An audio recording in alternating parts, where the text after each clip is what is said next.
Case 3. The Library Stabbing. Betsy Aardsma, Penn State University.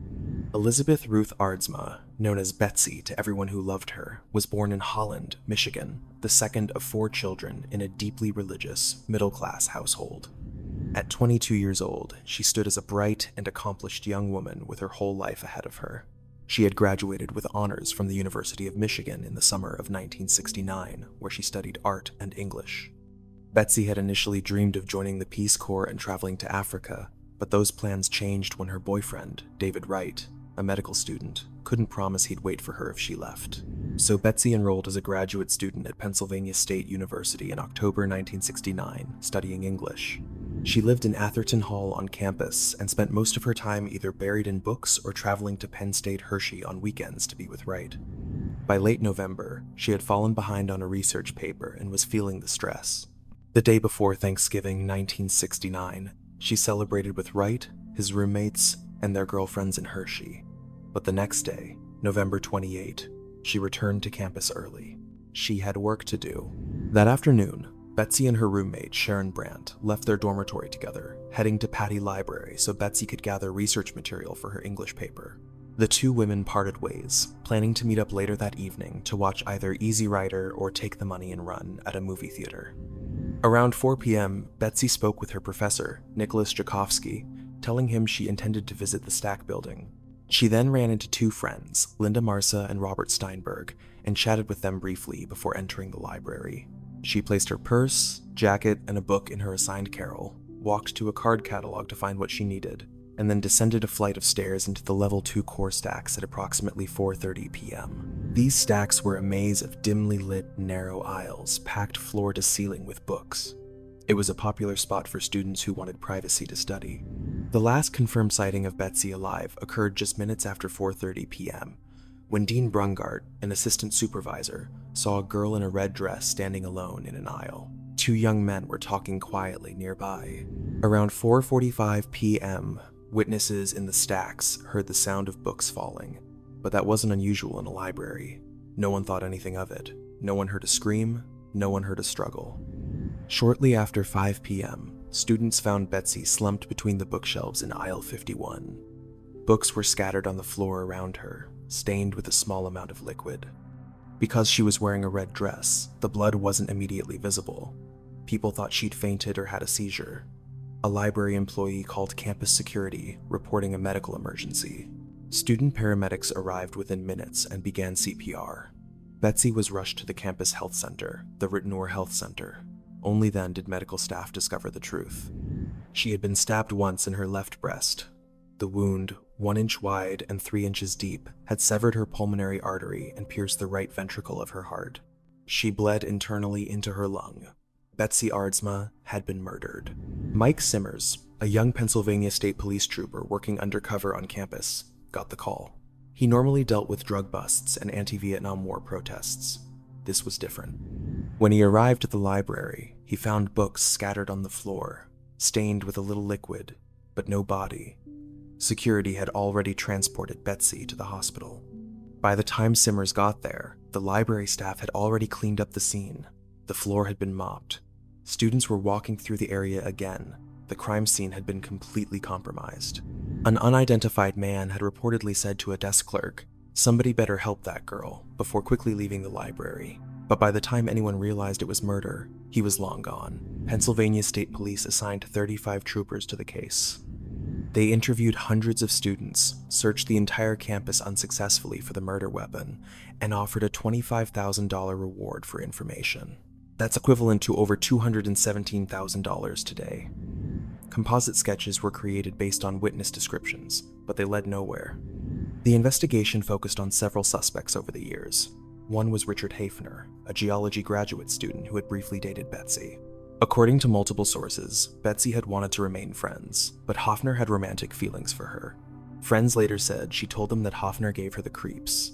Hours after the murder, Hafner allegedly showed up at his professor's home acting strangely, asking, "Have you seen the papers?" even though the news hadn't broken yet. He later faced multiple arrests for child molestation. In 2009, Hafner's nephew came forward to say he had overheard a conversation in 1975 between Hafner and his mother, in which she said, "You killed that girl, and now you're killing me." Another suspect was William Spencer, a 40-year-old sculptor who had recently moved to Pennsylvania. At a Christmas 1969 faculty gathering, Spencer allegedly confessed to having killed that girl in the library. When questioned, he said he'd been in the level 2 stacks at the time of the murder and had seen Betsy's killer wearing an overcoat. But his story was never fully corroborated. Despite decades of investigation and renewed attention from authors and journalists, Betsy Aardsma's murder remains officially unsolved. Hafner died in 2002. Spencer is deceased. The murder weapon was never found. No arrests were ever made. And 55 years later, students at Penn State still walk through Patty Library, many unaware that a young woman was stabbed to death there in broad daylight, surrounded by dozens of people, and her killer simply walked away. Case 2. The Church Horror. Arlis Perry, Stanford University. Arlis K. Dykema grew up in Bismarck, North Dakota, a bright-eyed young woman with a deeply religious upbringing. She was born on February 22, 1955, and throughout her teenage years, she and Bruce Perry were high school sweethearts. In August 1974, just 6 weeks before her death, 19-year-old Arlis moved with her new husband to Stanford University's campus in California. Bruce was a sophomore pre-med student, and Arlis had taken a job as a receptionist at a local law firm while she considered her own educational path. They lived together in Quillen Hall in Escondido Village, adjusting to their new life on the West Coast. Arlis was deeply devout. She prayed often and found comfort in Stanford Memorial Church, the iconic building at the heart of campus with its stunning architecture and peaceful atmosphere. It was open late for students who wanted to pray or meditate, and Arlis visited frequently. On the evening of October 12, 1974, Arlis and Bruce were walking on campus around 11:30 p.m. when they got into a minor argument about their car's tire pressure. It was a small thing, the kind of disagreement any young couple might have, but it upset Arlis. She told Bruce she wanted to pray alone in Memorial Church to clear her head. They parted ways, and Arlis entered the church shortly before midnight. Campus security guard Stephen Crawford, a former Stanford police officer, claimed he locked the church doors shortly after midnight. At 3 a.m., when Arlis hadn't returned home, Bruce became worried and called the Stanford police to report her missing. Officers from the Santa Clara County Sheriff's Office went to the church and found all the outer doors locked. Crawford told them he had rechecked the doors at around 2 a.m. and everything was secure. The next morning, October 13, at approximately 5:45 a.m., Crawford arrived to open the church for the day. He reported finding the west side door open, forced from the inside. Then he found Arlis. Her body was in the east transept, near the altar. She was naked from the waist down, lying face up with her hands folded across her chest. An ice pick protruded from the back of her head, though the handle had broken off and was missing. There were signs of strangulation, but what horrified investigators most was the staging of the scene. Arlis had been sexually assaulted with church candles. One candle rested between her breasts. The brutality and ritualistic positioning of her body sent shockwaves through the Stanford community. Forensic officers found semen on a kneeling pillow near Arlis's body and on her Levi jeans, which had been removed and draped over her. A partial palm print was lifted from one of the candles. But neither the semen nor the print matched Bruce Perry or Stephen Crawford. Both men were initially suspected and then cleared. According to records, at least 7 people had entered the church on the night of October 12 and the morning of October 13. Arlis and Crawford were 2 of them. 4 others were identified and cleared. The 7th person was never identified. One witness came forward to describe a young man about to enter the church around midnight. He had sandy-colored hair, stood about 5 feet 10 inches tall, had a medium build, and wasn't wearing a watch. Police created a composite sketch, but the lead went nowhere.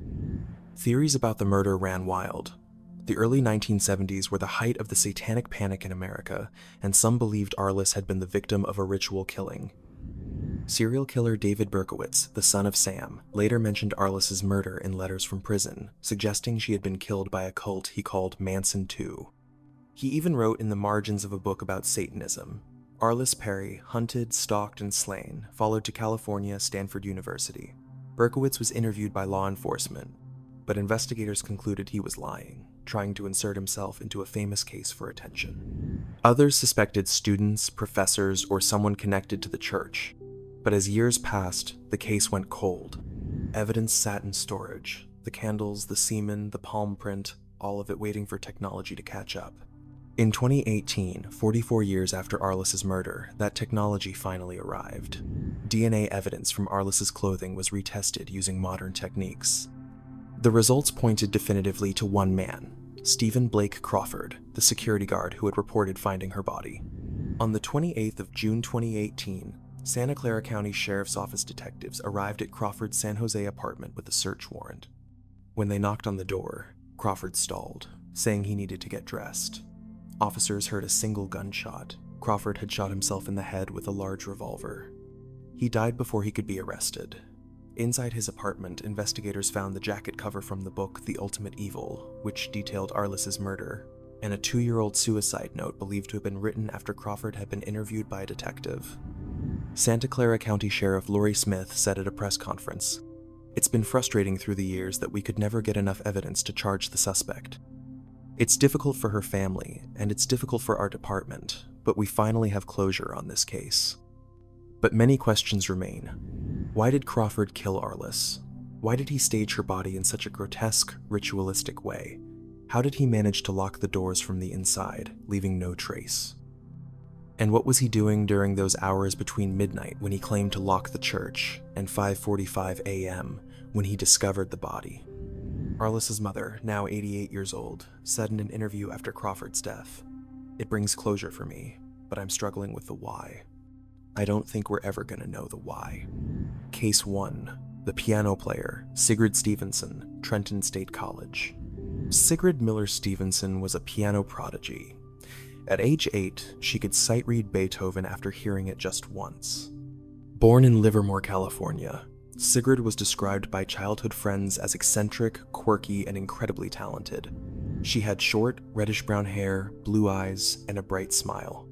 She often wore eclectic outfits and sometimes avoided eye contact, but when she sat down at a piano, something transformed. When she would play the piano, a completely different side of her would emerge that was just calm and powerful, a family friend recalled years later. By 1977, 25-year-old Sigrid was pursuing her master's degree in music education at Trenton State College in Ewing, New Jersey, which is now known as the College of New Jersey. She hoped to become a music teacher. Sigrid was fiercely independent. She didn't own a car, so she biked, took the bus, or hitchhiked to get around. She'd spent the summer of 1977 on a solo adventure, hitchhiking through Nova Scotia, sketching landscapes, and sleeping wherever she could find shelter. When people warned her about the dangers of hitchhiking, she would abruptly end the conversation. "I wasn't brought up to ask for things," she wrote in her diary. On Friday, September 2, 1977, Sigrid returned to campus from her summer travels. She had rented a room for the fall semester in the Ewing home of a volunteer firefighter and his family. But when she arrived, they were on vacation at the Jersey Shore for Labor Day weekend. Classes weren't set to begin for several more days, so the campus was nearly deserted. Sigrid needed a place to stay. She decided to sneak into Kendall Hall, the college's main theater building. It had a piano she could practice on and a couch she could sleep on. On the evening of September 3rd, a local theater group performed a play in Kendall Hall's Black Box Theater. During the performance, cast members stumbled upon Sigrid sleeping in the green room, her bags beside her. She woke up startled when someone turned on the light. Later, she attended the play and chatted with the actors during intermission. After the first act, witnesses said she seemed friendly and in high spirits, but later in the evening, her mood had changed. She told someone she had gotten into an argument with a man. She said she lost. The identity of this man has never been determined. That night, Sigrid made an entry in her diary. She wrote, "It's 11:43 p.m. They're breaking down the stage, and they're going to turn the lights out, and it's going to be dark here in Kendall Hall." Those were her last written words. The next evening, Sunday, September 4, 1977, Officer Thomas Kokotajlo of the Trenton State Campus Police started his overnight shift at 11 p.m. He was 22 years old and relatively new to the job. As he patrolled the quiet campus, he noticed a green Schwinn bicycle chained to a railing outside Kendall Hall. He'd seen it there the night before. Since no students were supposed to be on campus yet, he decided to investigate. Kokotajlo entered Kendall Hall and made his way to the main theater. At first, he thought what he saw on stage was a prop, maybe part of a set for an upcoming production, but as he got closer, his stomach dropped. It was a young woman lying in a large pool of blood near a piano. He grabbed her wrist. There was no pulse. She was dead. The body was covered with a piano blanket. Her clothes were scattered at a distance from her body. Nearby, investigators found her driver's license. Her name was Sigrid Miller Stevenson. She was a 25-year-old music major. Detectives determined she had been bludgeoned to death. Her skull was fractured in multiple places. She had been sexually assaulted. Her underwear was off, and her blouse was tied around her mouth as a gag. A vaginal swab revealed the presence of sperm. There were ligature marks on her wrists, consistent with handcuffs. But here's what was truly bizarre. There were no bloody footprints leading away from the body. The pool of blood around Sigrid was massive, yet the killer had somehow managed not to leave a single print. The medical examiner estimated the time of death as between 7:30 and 10 p.m. on Sunday, September 4. Based on the amount of blood she lost, Dr. Ahmad believed Sigrid died within minutes of being attacked. Investigators believe Sigrid had been playing the piano with her back turned when someone approached her from behind. She was struck with a blunt object, possibly the metal music stand found nearby, and fell to the floor. The killer then assaulted her, handcuffed her, and bludgeoned her until she died. The doors to Kendall Hall were normally locked, and there were no signs of forced entry. Detectives realized that whoever killed Sigrid likely had keys to Kendall Hall and other campus buildings. Campus police officers were among the few people with access to all the keys. They also had handcuffs and nightsticks. 15 campus officers gave statements during the investigation. Several, including Officer Kokotajlo, took polygraph tests. They either passed or the results were inconclusive. Blood was found on one officer's handcuffs, but the blood type didn't match Sigrid's. It came from a student who had cut his wrist on a window during an unrelated incident. Detectives also investigated other suspects. One was a man named Charles Chuck Judkins Farrington, a local theater actor who was supposed to play the role of a cop in an upcoming production. He had handcuffs and a nightstick as props.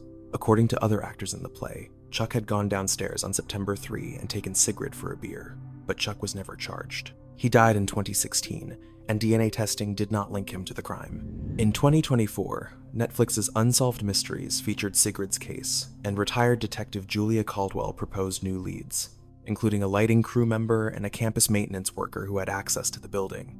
But as of now, no one has been charged. Sigrid Stevenson's murder remains unsolved. For decades, Sigrid's name was forgotten. There were no plaques in her memory, no scholarships in her name. But in September 2024, the College of New Jersey dedicated a piano practice room in the music building in Sigrid's honor. A plaque now reads, "Though her murder remains unsolved, she should not be unknown. Sigrid was an extraordinarily talented member of the college community. We are committed to ensuring she is always remembered as such." Students at the college say Kendall Hall is haunted. They report hearing footsteps, feeling a presence behind them, and seeing strange things in the bathroom, like a roll of paper towels floating from one side of the room to the trash can. Some say they've heard piano music late at night when the building is supposed to be empty. Whether or not ghosts are real, one thing is certain. Sigrid Miller Stevenson lived to play the piano, and in death her memory is tied to the instrument she loved most. And that's the end of the video. Thank you for watching, guys. If you made it this far, let me know your thoughts down below, drop a like, and subscribe if you haven't already.